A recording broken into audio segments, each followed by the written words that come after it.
TV digital exclusive breaking news చూస్తున్నాం. నా అన్వేష్ ప్రస్తుతం ఎక్కడ చూసినా ఇతడి పేరే వినిపిస్తోంది. ఎక్కడ విమర్శలు వస్తున్నా కూడా ఇతని పేరే వినిపిస్తుంది. సో మొత్తానికి చూసుకుంటే ఎంతగానో నెగిటివ్ కి గురై కంటిన్యూస్ గా యూట్యూబ్ లో ఉన్నటువంటి సబ్స్క్రైబర్స్ ని అలాగే ఫాలోవర్స్ ని తగ్గించుకుంటూ వస్తున్నటువంటి నా అన్వేష్ కి సంబంధించి మరొక వివాదం తెరపైకి వచ్చిందని చెప్పాలి. ఇంతవరకు ఒక లెక్క చూసాము, సినిమా ఇండస్ట్రీ మీద శివాజీ చేసినటువంటి కామెంట్స్ మీద ఒకవైపు వాళ్ళని శివాజీని విమర్శిస్తూ రకరకాలుగా నీచమైనటువంటి బూతులు మాట్లాడుతూ ఒక మన హిందూ సమాజాన్ని హిందూ దేవుళ్ళని కూడా అవమానిస్తూ మాట్లాడినటువంటి వీడియోస్ కూడా అన్వేషణ చూసినాం. దాంతో తర్వాత నెటిజన్స్ తీవ్ర స్థాయిలో మండిపడటం, ఇటు ఎక్కడ చూసినా కూడా నా అన్వేష్ పై కఠిన చర్యలు తీసుకోవాలని చెప్పి ఇటు పోలీస్ నుంచి అధికారుల నుంచి స్పందన రావటం, దాని తర్వాత ఇటు నెటిజన్స్ కానివచ్చు సోషల్ మీడియాలో నార్మల్ గా సామాన్య పీపుల్ కూడా ఎక్కువగా దీనికి ఎక్కువగా అట్రాక్ట్ అయిపోయి ఎక్కువగా నా అన్వేష్ ని హార్ట్ లోకి తీసుకొని విమర్శలు చేయడం, గట్టిగా అతని మీద దాడులు చేస్తామని చెప్పేసి ఒకవైపు పెద్ద ఎత్తున చర్చలు అయితే జరిగాయి. సో ఇప్పుడు మనం చూసుకుంటే ఇంత జరుగుతున్నా మరి నా అన్వేష్ బుద్ధి మారుతుందా, వైఖరి మారుతుందా అంటే అస్సలు దాన్ని నో అనే చెప్పాలి. ఎందుకంటే నా అన్వేష్ ది ఇటీవల మనం వీడియో రిలీజ్ చేసినటువంటి ఆ వీడియో కనుక చూస్తూ ఉంటే దాంట్లో ఈ వివాదంకై ఇంకా వెనక్కి తగ్గలేదని మాత్రం అర్థమైపోతుంది.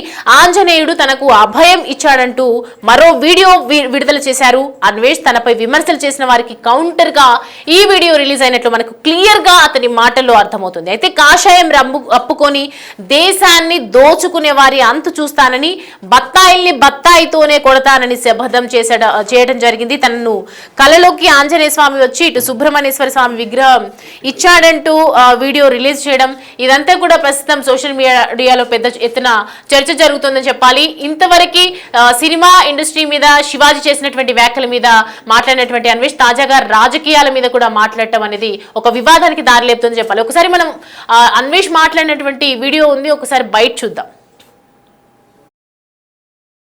సుబ్రహ్మణ్యేశ్వర స్వామిని పెట్టుకో రాత్రి ఆంజనేయ స్వామి కనబడి సుబ్రహ్మణ్యేశ్వర స్వామిని ఇచ్చారు.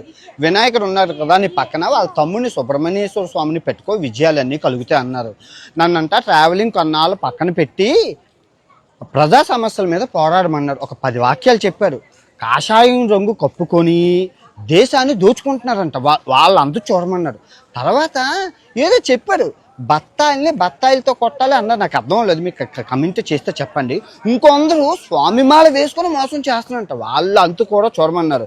ఇంకేంటంటే నేను అడిగాను, ఎంత ఎవరు చేశారు స్వామి అంటే, ఇప్పుడు సీతమ్మని అంటే నేను ఉన్నాను కదా చూసుకోవడానికి, నువ్వు మంచివాడివి, నువ్వేం చేయలేదు.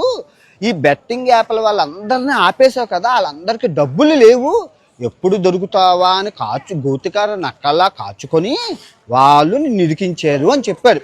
మరి తప్పదు. అయితే ప్రజా సమస్యల మీద పోరాడుతాను స్వామి, మరి ఎలాగంటే బూతులు ఆడొద్దు అన్నారు. 2026 అస్సలు బూతులు ఆడొద్దని అన్నారు. మరి మీరు చూసుకుంటారంటే ఆయన చూసుకుంటారట, ఆయన మీద ప్రమాణకం చేసి ఆంజనేయ స్వామి మీద 2026 బూతులు ఆడను, ఒకళ్ళు ఆడినా కూడా నన్ను మీరు చొప్పించుకొని కొట్టాలి. 2026 మటుకు ప్రజల కోసమే పోరాడమన్నారు, ఆడవాళ్ళ కోసం ముఖ్యంగా పోరాడమన్నారు. స్త్రీకి స్వేచ్ఛ లేదంట భారతదేశంలోని, స్త్రీ స్వేచ్ఛ కోసం పోరాడమని అన్నారు. చాలా విషయాలు చెప్పారు. ఏదో వెళ్తూ ఏదో ఒక మాట అన్నారు, బత్తాయిల్ని బత్తాయిలతోనే కొట్టమన్నా అన్నారు. నాకు అర్థం అవ్వలేదు, బత్తాయిల్ని బత్తాయిలతో కొట్టడం ఏంటి?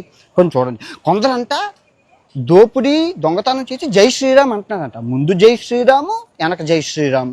రాముడి పేరు చెప్పి బోల్డ్ మోసం జరుగుతుందంట ఇండియాలోని. మతం పేరు చెప్పి మతం మత్తులో దొంగతనాలు, అన్యాయాలు, అక్రమాలు చేయడం జై శ్రీరామ్ అనడం అంట. ఆ బత్తాలందరినీ కొట్టమని అన్నారు. తర్వాత చాలా మందికి ఏవో వింగ్స్ ఏవో అన్నారు. ఆ వింగ్స్ని ఒక్కొక్క వింగు అంటే ఆ రెక్కలు నరకమని అన్నారు. నాకు ఆయన ఏం చెప్పారో అర్థం లేదు. మీకేమైనా అర్థమైతే ఈ 2026 ప్రజా సమస్యల మీదే మాట్లాడమన్నారు, ఇంకేటు వద్దన్నారు.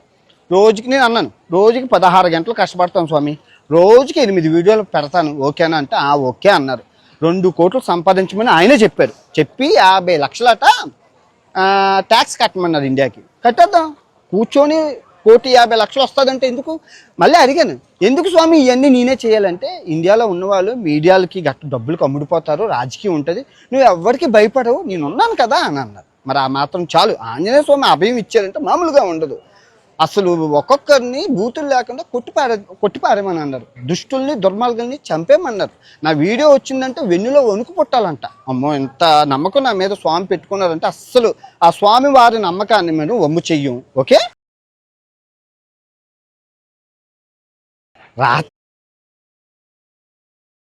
కామెంట్ చేస్తున్నారు. సో మొత్తానికి ఎందుకు ఇలాంటి మాటలు మాట్లాడడం, ఆరెంజ్ అంటే బత్తాయి అని అంటే బీజేపీ కాషాయం రంగు తీసుకొని రావటం, రాజకీయ నాయకులందరినీ దూషించటం, అసలు ఏమనుకొని ఏ ఉద్దేశంతో మాట్లాడుతున్నారు, ఇవన్నీ అడిగి తెలుసుకుందాం. మా ప్రతిదీ గౌతమి మనకి అందుబాటులో ఉన్నారు. గౌతమ్తో మాట్లాడదాం. గౌతమి, చూస్తున్నాం అన్వేష్ ఏదో ఒక వివాదంలో ఇరుక్కుంటూనే ఉన్నారు. ఇది వరకు సీతమ్మ తల్లిని అన్నారు, ఆ తర్వాత ఆంజనేయ స్వామి విగ్రహం దగ్గర నించోండి నా కలలోకి వచ్చాడు, నేను సీతమ్మ తల్లిని నేను చూసుకుంటాను, టెన్షన్ పడకు, దేశంలో సమస్యలు ఎక్కువైపోయాయి, ప్రజలు నువ్వే కాపాడాలి, నువ్వు లేకపోతే అసలు దేశమే లేదు, ప్రజలే లేరు అన్నట్లుగా మాట్లాడుతున్నారని చెప్తున్నారు. అసలు ఏమనుకోవాలి, మెంటల్ గా ఏదైనా డిజార్డర్ ఉండొచ్చా, ఎందుకు ఇలా మాట్లాడుతున్నారు అన్వేష్? యాక్చువల్లీ ప్రెసెంట్ తను మరొక నాటకానికి తెర లేపడానికి గల కారణం తన ఫాలోవర్స్ అందరూ కూడా అన్సబ్స్క్రైబ్ కొడుతుండడమే.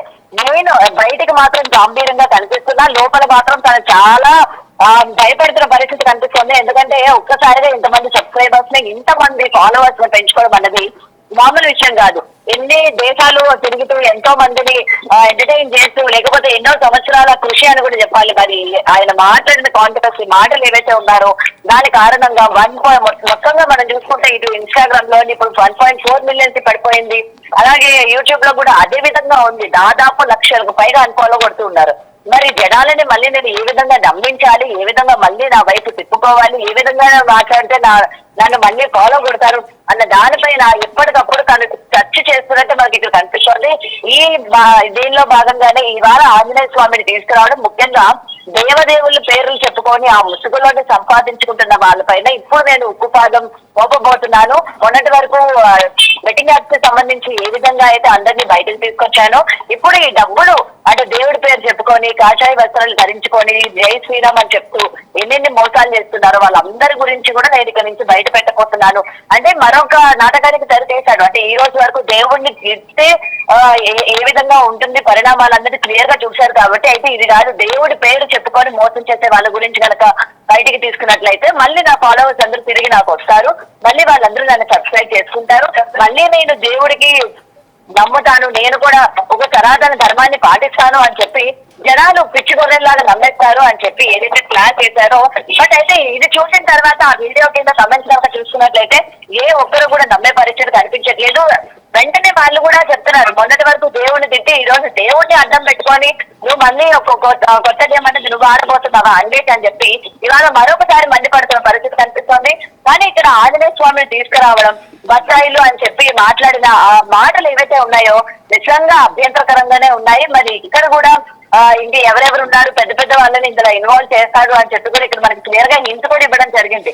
తన రానున్న వీడియోల్లోని ఎవరెవరు ఈ ముసుగులోని దొంగతనాలు చేస్తూ ఉన్నారు, లేకపోతే డబ్బులు దోచుకుంటూ ఉన్నారు, లేకపోతే భక్తులు అని చెప్పి వాళ్ళని ఎంకరేజ్ చేసుకుంటూ ఉన్నారు, వాళ్ళందరి పేర్లు కూడా బయట పెట్టి జనాల్లో మరొకసారి మనం సింపతి గెయిన్ చేద్దాం, మరోసారి ఒక్కసారిగా పబ్లిక్ అటెన్షన్ గ్రాప్ చేద్దాం అని చెప్పి ఏదైతే ప్లాన్ చేస్తూ ఉన్నారో దానికి అంటే దానికి ఆలోచించుకొని ఇవాళ ఇక్కడ నేను ఈ వీడియో అనేది రిలీజ్ చేయడం జరిగింది. కానీ తను ఎన్ని వీడియోలు రిలీజ్ చేసినప్పటికీ అది కాంట్రవర్సీకే దారి తీస్తుంది తప్ప ఎవరు కూడా జనాలు నమ్మే పరిస్థితుల్లో లేరు. మరొకసారి ఇక్కడ ఆంజనేయ స్వామి పేరు తీసుకొచ్చినందుకు ఇంకాస్త మండిపడే పరిస్థితులే కనిపిస్తున్నాయి. కానీ నిన్ను ఎవరు నమ్మరు అన్వేష్ అని కూడా ఇక్కడ క్లియర్ గా జనాలు చెప్తున్న పరిస్థితి అయితే కనిపిస్తుంది సౌమ్య. సో ఇదే కాకుండా ఇక్కడ కొంతమంది మతాలను తీసుకొచ్చే ప్రయత్నం కూడా చేస్తూ ఉన్నాడు. అండ్ మరికొంతమంది పెద్ద పెద్ద పొలిటీషియన్స్ కూడా తీసుకొచ్చే ప్రయత్నం చేస్తాడు అని కూడా మనకి ఆ వీడియోలో స్పష్టమవుతుంది. అయితే ఒక్క పార్టీని ఎందుకు అనడం జరిగింది, కాషాయ జెండాని అంటూ ఉన్నారు, మిగతా పార్టీని కూడా అనొచ్చు కదా, దేశంలో అనేక రకాల పార్టీలు ఉన్నాయి, ఒక్క పార్టీని తీసుకొచ్చి ఒకటే కాషాయం జెండా అని చెప్తున్నారు, ఒకవైపు ఆరెంజెస్ చూపిస్తున్నారు, బత్తాయిని బత్తాయితోనే కొడతా అంటున్నారు, ఎందుకని ఆయన ఇంటెన్షన్ ఏమై ఉంటుంది? రైట్ సౌమ్య, ఎందుకంటే ఇక్కడ ఒక పార్టీ ముఖ్యంగా బీజేపీకి సంబంధించి ఎక్కువ శాతం దేవుళ్ళ గురించి ఏం మాట్లాడినా లేకపోతే దేవుడికి సంబంధించి ఎవరు విమర్శించినా వెంటనే రియాక్ట్ అయ్యి సనాతన ధర్మం గురించి చెప్తూ ఉండడం కావచ్చు, లేకపోతే వాళ్ళకి దేవతల గురించి చెప్పడం కావచ్చు. సో ముఖ్యంగా ఆ పార్టీలో జరుగుతున్న మోసాలు, ఆ పార్టీలో జరుగుతున్న క్యాష్ చేసుకుంటున్న నాయకుల గురించే నేను చెప్తాను అన్నట్టయితే ఇక్కడ మనకి క్లియర్ గా కనిపిస్తోంది. మరి జై శ్రీరామ్ ఈ మధ్య కాలంలోని మీడియా ముందుకు వచ్చిన తర్వాత సనాతన ధర్మాన్ని పాటించాలి అన్న దానిలోని ప్రతి ఒక్కరు కూడా జై శ్రీరామ్ అనే ఒక నినాదం ఏదైతే వాళ్ళు చెప్తూ ఉన్నారో, మీడియా ముందు పెద్ద పెద్ద నాయకులు మాట్లాడుతూ ఉన్నారు, సెలబ్రిటీస్ మాట్లాడుతూ ఉన్నారు, ఇలా ప్రతి ఒక్కరు కూడా జై శ్రీరామ్ అని చెప్పి మాట్లాడుతున్న పరిస్థితి కనిపిస్తుంది. మరి వీళ్ళలో ఎంతమందికి దైవభక్తి ఉంది, ఎంతమంది దేవుడి పేరు అడ్డం పెట్టుకొని ఎంత పెద్ద పెద్ద మోసాలు చేస్తా ఉన్నారో వెయిట్ అండ్ సీ. అవన్నీ కూడా నేనే తీసుకొస్తాను. నన్నే ఎందుకు ఎంచుకున్నాడంటే నేను అన్ని నిజాలు మాట్లాడతాను కాబట్టి నన్నే ఎంచుకున్నాడు దేవుడు అని కూడా చెప్పడం జరిగింది. అంటే ఇప్పుడు ఇండియాలో ఉన్నారనుకోండి, ఎవరో ఒకరు డబ్బులు పెట్టి ఏదో ఒక పార్టీ నాయకులు డబ్బు పెట్టి నువ్వు ఇక్కడితో ఆపేయాలి అని చెప్పి కొనేసే ప్రయత్నం చేస్తారు. కాబట్టి నేను ఇక్కడి నుంచే మొత్తం నడిపిస్తాను అని చెప్పి మరొకసారి ఇదంతా కూడా చెప్పడం జరిగింది. మరి చూడాలి ఎటువంటి వీడియోలు రిలీజ్ చేస్తాడు, లేకపోతే ఎవరి గురించి ఏ నాయకుల గురించి లేకపోతే ఏ సెలబ్రిటీల గురించి చెప్పే ప్రయత్నం చేస్తారో కూడా చూడాలి. మరొకసారి బెట్టింగ్ యాప్స్ కి సంబంధించి కూడా తన స్టేటస్ లో పెట్టడం జరిగింది.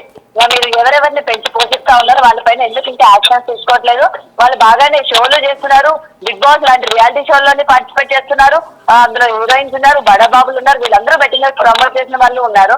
మరి దీని వైపు ఒక్కసారి లిస్ట్ చేయండి, దీని ఎందుకు ఇంకా అలా గాల్లో వదిలేశారు అని చెప్పి మరొకసారి ఈ యొక్క టాపిక్ ఏదైతే ఉందో తెరపైకి తీసుకొచ్చే ప్రయత్నం కూడా చేశారు సౌమ్య.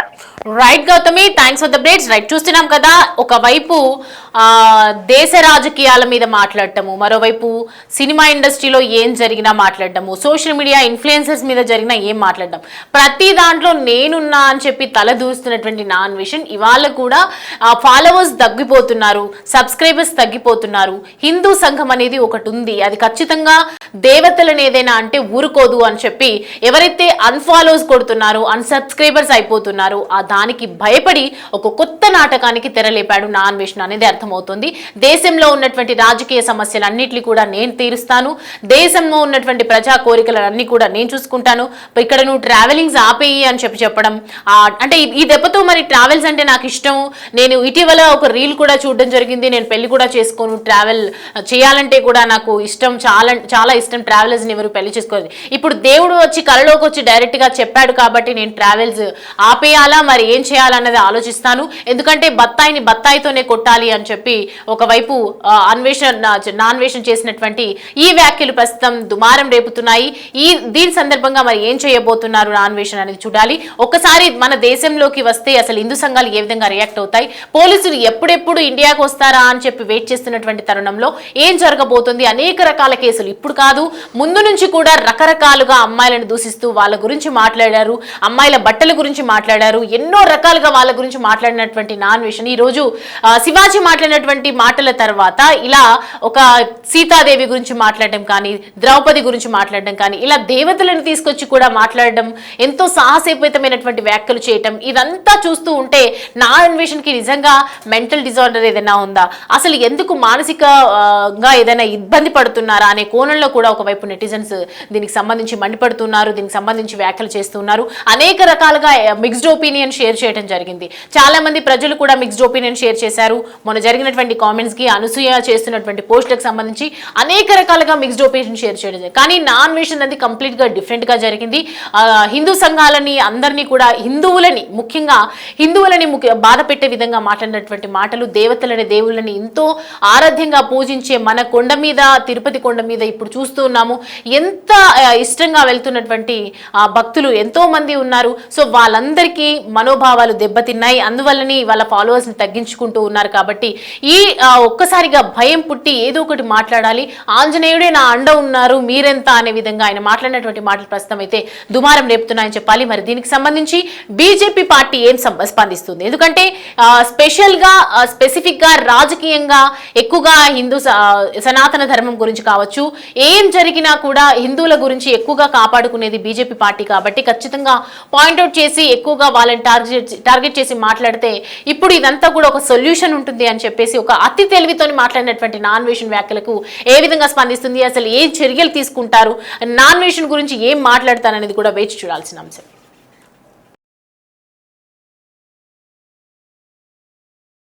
స్వామి కనబడి సుబ్రహ్మణ్యేశ్వర స్వామిని ఇచ్చారు. వినాయకుడు ఉన్నారు కదా నీ పక్కన, వాళ్ళ తమ్ముడిని సుబ్రహ్మణ్యేశ్వర స్వామిని పెట్టుకో విజయాలన్నీ కలుగుతాయి అన్నారు. నన్నంట ట్రావెలింగ్ కొన్నాళ్ళు పక్కన పెట్టి ప్రజా సమస్యల మీద పోరాడమన్నాడు. ఒక 10 వాక్యాలు చెప్పాడు. కాషాయం రంగు కప్పుకొని దేశాన్ని దోచుకుంటున్నారంట, వాళ్ళంతా చూడమన్నాడు. తర్వాత ఏదో చెప్పాడు, బత్తాయిలతో కొట్టాలి అన్నారు. నాకు అర్థం లేదు, మీకు కమెంట్ చేస్తే చెప్పండి. ఇంకొందరు స్వామిమాల వేసుకొని మోసం చేస్తున్నారంట, వాళ్ళంతా కూడా చూడమన్నారు. ఇంకేంటంటే నేను అడిగాను, ఎవరు చేశారు స్వామి అంటే, ఇప్పుడు సీతమ్మని అంటే నేను ఉన్నాను కదా చూసుకోవడానికి, నువ్వు మంచివాడివి, నువ్వేం చేయలేదు, ఈ బెట్టింగ్ యాప్ల వాళ్ళందరినీ ఆపేశావు కదా, వాళ్ళందరికీ డబ్బులు లేవు, ఎప్పుడు దొరుకుతావా అని గోతికార నక్కల్లా కాచుకొని వాళ్ళు నిన్ను ఇరికించారు అని చెప్పాడు. మరి తప్పదు, అయితే ప్రజా సమస్యల మీద పోరాడుతాను స్వామి, మరి ఎలాగంటే బూతులు ఆడొద్దు అన్నారు. 2026 అస్సలు బూతులు ఆడొద్దని అన్నారు. మరి మీరు చూసుకుంటారంటే ఆయన చూసుకుంటారట, ఆయన మీద ప్రమాణకం చేసి ఆంజనేయ స్వామి మీద 2026 బూతులు ఆడను, ఒకళ్ళు ఆడినా కూడా నన్ను మీరు చొప్పించుకొని కొట్టాలి. 2026 మటుకు ప్రజల కోసమే పోరాడమన్నారు, ఆడవాళ్ళ కోసం ముఖ్యంగా పోరాడమన్నారు. స్త్రీకి స్వేచ్ఛ లేదంట భారతదేశంలోని, స్త్రీ స్వేచ్ఛ కోసం పోరాడమని అన్నారు. చాలా విషయాలు చెప్పారు. ఏదో వెళ్తూ ఏదో ఒక మాట అన్నారు, బత్తాయిలతోనే కొట్టమన్నా అన్నారు. నాకు అర్థం అవ్వలేదు, బత్తాయిలతో కొట్టడం ఏంటి? కొంచెం చూడండి. కొందరంట దోపిడీ దొంగతనం చేసి జై శ్రీరామ్ అంటున్నారంట. ముందు జై శ్రీరాము, వెనక జై శ్రీరాము. రాముడి పేరు చెప్పి బోల్డ్ మోసం జరుగుతుందంట ఇండియాలోని. మతం పేరు చెప్పి మతం మత్తులో దొంగతనాలు, అన్యాయాలు, అక్రమాలు చేయడం జై శ్రీరామ్ అనడం అంట. ఆ బత్తాలందరినీ కొట్టమని అన్నారు. తర్వాత చాలా మందికి వింగ్స్ అన్నారు. ఆ వింగ్స్ని ఒక్కొక్క వింగు అంటే ఆ రెక్కలు నరకమని అన్నారు. ఆయన ఏం చెప్పారో అర్థం లేదు. మీకేమైనా అర్థమైతే ఈ 2026 ప్రజా సమస్యల మీదే మాట్లాడమన్నారు, ఇంకేటు వద్దన్నారు. నేను అన్నాను, రోజుకి 16 గంటలు కష్టపడతాను స్వామి, రోజుకి 8 వీడియోలు పెడతాను, ఓకేనా అంటే ఓకే అన్నారు. 2 కోట్లు సంపాదించమని ఆయనే చెప్పారు. చెప్పి 50 లక్షలట ట్యాక్స్ కట్టమన్నారు ఇండియాకి. కట్టేద్దాం, కూర్చొని 1,50,00,000 వస్తుందంటే ఎందుకు? మళ్ళీ అడిగాను, ఎందుకు స్వామి ఇవన్నీ నేనే చేయాలంటే, ఇండియాలో ఉన్నవాళ్ళు మీడియాలకి డబ్బులు కమ్ముడిపోతారు, రాజకీయం ఉంటుంది, నువ్వు ఎవరికి భయపడవు, నేనున్నాను కదా అని అన్నారు. మరి ఆ మాత్రం చాలు. ఆంజనేయ స్వామి అభయం ఇచ్చారంటే మామూలుగా ఉండదు. అసలు ఒక్కొక్కరిని బూతులు లేకుండా కొట్టిపారేమని అన్నారు. దుష్టుల్ని దుర్మార్గుల్ని చంపేమన్నారు. నా వీడియో వచ్చిందంటే వెన్నులో వణుకు పుట్టాలంట. అమ్మో, ఎంత నమ్మకం నా మీద స్వామి పెట్టుకున్నారంటే అస్సలు ఆ స్వామి వారి నమ్మకాన్ని మీరు వమ్ము చెయ్యి.